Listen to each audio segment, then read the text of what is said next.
Hola muchachos, estamos junto al profesor Manuel Calcani para comenzar nuestra clase referida al surgimiento de la civilización. ¿Cuál es el objetivo de aprendizaje de esta clase, Manuel? Hola muchachos. Bueno, el objetivo de esta clase es que comprendamos que en las primeras civilizaciones la formación de estados organizados y el ejercicio del poder estuvieron marcados por la centralización de la administración, la organización en torno a ciudades, la estratificación social, la formación de sistemas religiosos y el desarrollo de técnicas de contabilidad y escritura.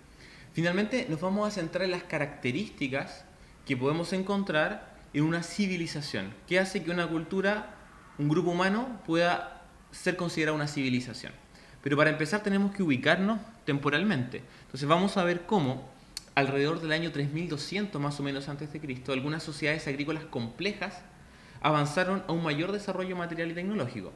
Y tenemos que entender que esas sociedades agrícolas complejas eran sociedades que, evidentemente, además de desarrollar la agricultura, ya habían trabajado elementos como la metalurgia, por Claro. ejemplo, el desarrollo de la rueda, la nave a vela, el arado tirado por animales, en otra serie de desarrollos tecnológicos. Y va a dar un paso más, hasta transformarse en una civilización. Claro. Que en el fondo lo vamos a definir muy a grandes rasgos como una forma de organización social, política y económica de gran complejidad que cuenta con los siguientes elementos, que en el fondo vamos a ir viendo qué es lo que le dan la complejidad. Vamos a ver entonces. En esta imagen de una civilización, vamos a ver el primero, que es organización en torno a ciudades. Aquí tenemos una definición de qué sería una ciudad. Este autor plantea que una ciudad es una comunidad de considerable magnitud y de una elevada densidad poblacional, que alberga en su seno una gran variedad de trabajadores especializados, no agrícolas, amén de una élite cultural e intelectual. ¿Qué podemos comentar de esta definición, Manuel? Bueno, en primer lugar decir que no hay un consenso sobre el número mínimo para considerar un asentamiento humano como ciudad, ¿ya? Entonces hay autores que dicen cierta cantidad, otros que dicen otra cantidad. Entonces, por lo mismo, si ustedes se fijan aquí, no se está dando un número exacto, simplemente se está apelando a que hay una gran densidad poblacional, una elevada densidad poblacional. ¿Y qué significa eso? La densidad poblacional es la cantidad de habitantes que viven por metro cuadrado. Entonces, obviamente que en aquellos espacios urbanos, la cantidad de personas que viven en cada metro cuadrado van a ser más que en espacios rurales. Entonces ahí tenemos un primer elemento importante, que a medida que la gente se va centralizando en ciudades, empieza a vivir un poco más cercanos unos de otros, ¿cierto? Mucha gente juntos, sí, como en Claro, el metro, una cosa así. claro. Bueno, y lo otro es que en el hecho de que haya tantas personas viviendo juntas en un mismo espacio, en este espacio llamado ciudad, empieza a haber trabajadores especializados.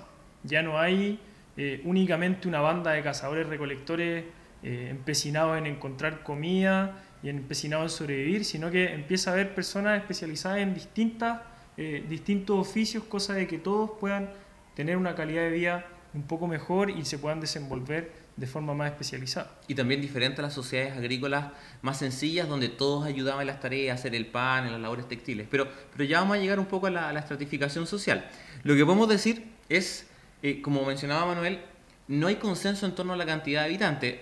Aquí colocamos que eran decenas de miles, algunos dicen tal vez un poco menos, incluso algunos un poco más, pero desarrollaban tareas artesanales, comerciales, militares, religiosas, administrativas, es decir, de gobierno, de dirigir.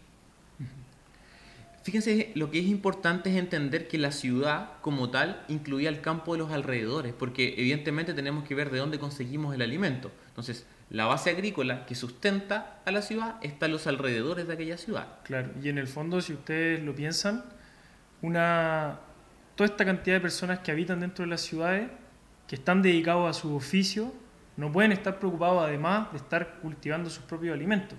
Entonces se empieza a marcar un poco la diferencia entre aquellos habitantes que están destinados a producir alimentos y otros que están destinados a los distintos oficios que vamos a ir mencionando a lo largo de esta clase. Bueno, y además de la agricultura de los campos alrededor, vemos cómo esas personas con esos productos se dirigían al interior de la ciudad donde se encontraba el mercado, que era un lugar donde se intercambiaban los productos que las distintas personas llevaban ahí. Claro. Vamos a encontrar además que gracias al comercio con regiones más lejanas se obtenían ciertas materias primas y ciertos productos que no estaban disponibles en la ciudad, pero que llegaban gracias a las actividades comerciales. Claro, y con eso, Nosotros lo pensamos, detrás del comercio hay seres humanos, ¿cierto? Y todos estos seres humanos vienen con ideas nuevas, con inventos nuevos, con avances tecnológicos, y finalmente la ciudad pasa a ser un espacio donde se intercambian no solo los productos, sino que además estas ideas y estas formas de ver lo que es el desarrollo de la humanidad. A veces se nos olvida, de hecho, quien lleva los productos son personas que tienen un idioma, que tienen una cultura, una forma de ser, y en la medida que hay intercambio comercial, hay intercambio cultural. Siempre va a ser así. Claro. Ese es uno de los puntos, organización en torno a ciudades. Pero pasemos a otro, poder político centralizado, que es una característica muy particular de las civilizaciones. Veamos un poco en qué consiste. Nosotros tenemos que en la cúspide de la escala social vamos a encontrar a un gobernante con bastante poder, ¿cierto? En algunas civilizaciones va a tener más poder, en otras otro, pero por lo general concentra muchas atribuciones, entre las cuales, por ejemplo, está la administrativa o ejecutiva, y eso tiene que ver con, por ejemplo, organizar la defensa de la comunidad, almacenar los excedentes, ¿cierto? Distribuir los excedentes y los bienes, controlar las transacciones comerciales, en el fondo hacer que la cosa funcione. Otro elemento importante son los temas legislativos, ¿ya? Aplicar las normas y, en el fondo hacer que la gente que vive en esa ciudad se vaya poniendo de acuerdo. Empiezan a surgir los códigos de leyes en esta civilización. Un ejemplo, ¿cierto? El código más antiguo que se conoce, el código de Hammurabi, ¿cierto? Bueno, además de ese punto tenemos el tema judicial. Una cosa es crear las leyes y otra cosa es hacer que las leyes se cumplan. Y eso también muchas veces estuvo personificado en la figura del gobernante.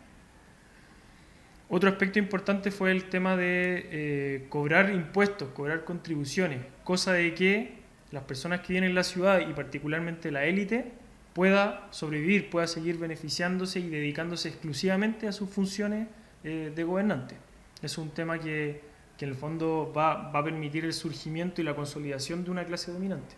Exactamente. ¿Y dónde podemos encontrar la base o el sustento de que esa persona esté en ese lugar? Finalmente, esa es Claro. una pregunta que surge. Ahí hay varias explicaciones. Hay temas religiosos, hay temas económicos, pero principalmente el tema religioso cumple un papel importante. Si ustedes lo piensan, muchos de los faraones, ¿cierto? O de los gobernantes más importantes de las primeras civilizaciones sustentan su poder en un origen divino. Muchas veces son como los hijos de el Dios o los representantes de ese Dios en la tierra, y eso es lo que les da el poder. Y al mismo tiempo, ese mismo poder es el que hace que ellos ejerzan las funciones religiosas más importantes dentro de la sociedad. Muy bien. Hemos hablado ya que evidentemente hay una diferenciación en los trabajos que realizan las personas que viven en la ciudad. Vamos a centrarnos un poco más en eso y vamos a ver la sociedad estratificada. Porque de acuerdo a las tareas desempeñadas, de acuerdo a los bienes que las personas tenían, las personas pertenecían a diferentes estamentos sociales que se diferenciaban por poder y por prestigio. Cuando pensamos en estamentos, piensen como en las capas de tierra que uno encuentra cuando hace un hoyo, que están marcadas. Esa capa no se mueve, está ahí y hay otra capa más arriba. Entonces, no se puede pasar de un lado a otro, son inmóviles. Un estamento pertenezco, en ese estamento me quedo. Y tenemos, por ejemplo, el estamento de los oficios, de las actividades artesanales. Claro, que claramente no son los que están gobernando, son los que se están dedicando a desenvolverse en este tipo de oficios, como por ejemplo los panaderos, los orfebres, los carpinteros, ¿cierto? Los alfareros. ¿Ya? Hay muchos oficios dentro de estas primeras civilizaciones porque ya se empieza todo a complejizar mucho y se necesitan muchos bienes de intercambio. Y por otro lado tenemos a este grupo que son una élite, un grupo dominante que realiza otro tipo de actividades, que son actividades de tipo, por ejemplo, referidas al faraón o al gobernante, de dirigir, de gobernar, los que se encargan de actividades religiosas, los que se encargan de actividades militares, entre otras. Y esa diferenciación entre las actividades y entre los bienes que ellos poseían va a terminar marcando diferencias entre grupos privilegiados y grupos no privilegiados. Claro. ¿Qué podemos ver en las imágenes ahí de los grupos?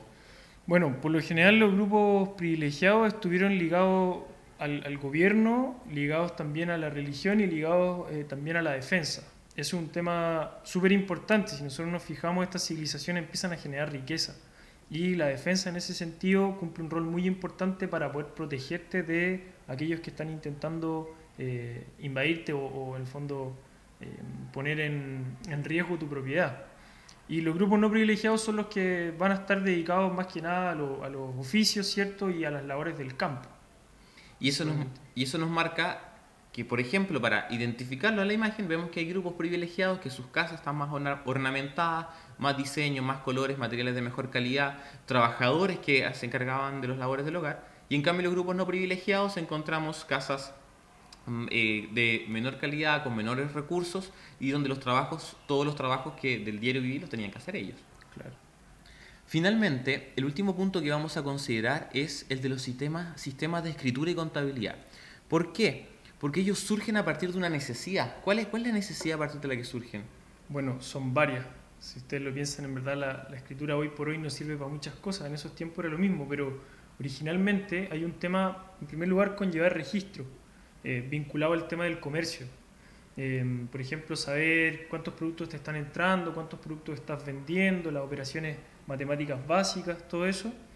Y después de eso empiezan a aparecer también otras necesidades, como por ejemplo el tema de la legalidad, escribir, ¿cierto?, las leyes para que haya conocimiento de ellas, se puedan transmitir de generación en generación.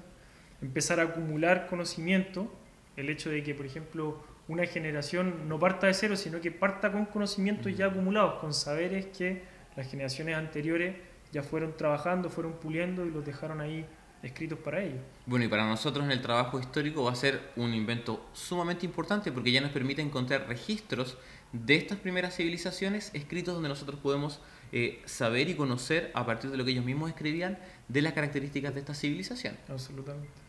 Bueno, muchachos, para finalizar y para hacer una síntesis, lo que vamos a identificar es que lo que surge a partir de las primeras civilizaciones es el concepto de Estado. El Estado que nosotros conocemos actualmente tiene su génesis en este periodo.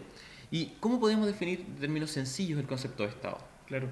En primer lugar, bueno, decir que el Estado desde su surgimiento hasta la actualidad ha cambiado muchísimo y ha tenido características muy distintas dependiendo del lugar donde se implementa, la época, etc.